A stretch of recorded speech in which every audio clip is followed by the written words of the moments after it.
An agreement has been reached to allow foreigners to cross into Egypt from Gaza later today. Egypt, Israel, and the United States have reached a deal to open the Rafah border crossing this afternoon. A senior Egyptian official says Israel has agreed to refrain from striking areas people would pass through on their way out of Gaza.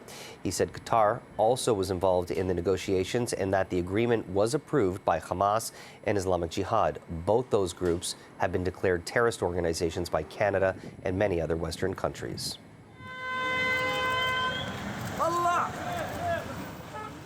Well, Palestinians began a mass exodus from northern Gaza yesterday after Israel's military told some 1 million people to evacuate toward the southern part of the besieged territory.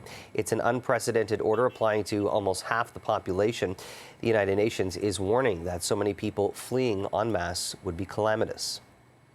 A convoy of UN vehicles could be seen moving towards southern Gaza.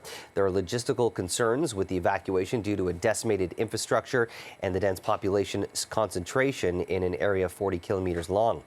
Emergency medical humanitarian organization Doctors Without Borders said yesterday that Israel gave them just 2 hours to evacuate a hospital in Gaza while staff are still treating patients.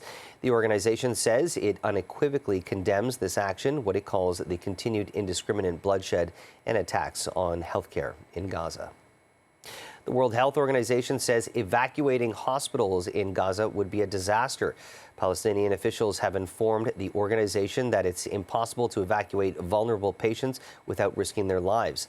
The two hospitals in the north of Gaza are operational but have greatly exceeded their combined 760-bed capacity. Hundreds of patients are severely wounded and more than 100 require critical care. The WHO says thousands more cannot access any care at all. The 4 hospitals in the south of Gaza are already at or beyond capacity and lack supplies needed to treat additional patients.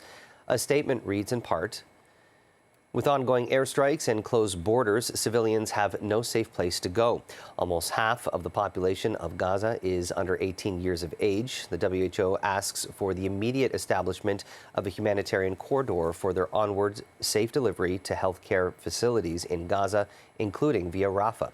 WHO reiterates its plea for humanitarian access for life-saving supplies and the delivery of fuel, water, and food, for protection under international humanitarian law for civilians, health workers, and health infrastructure, and ultimately for an end to hostilities and violence."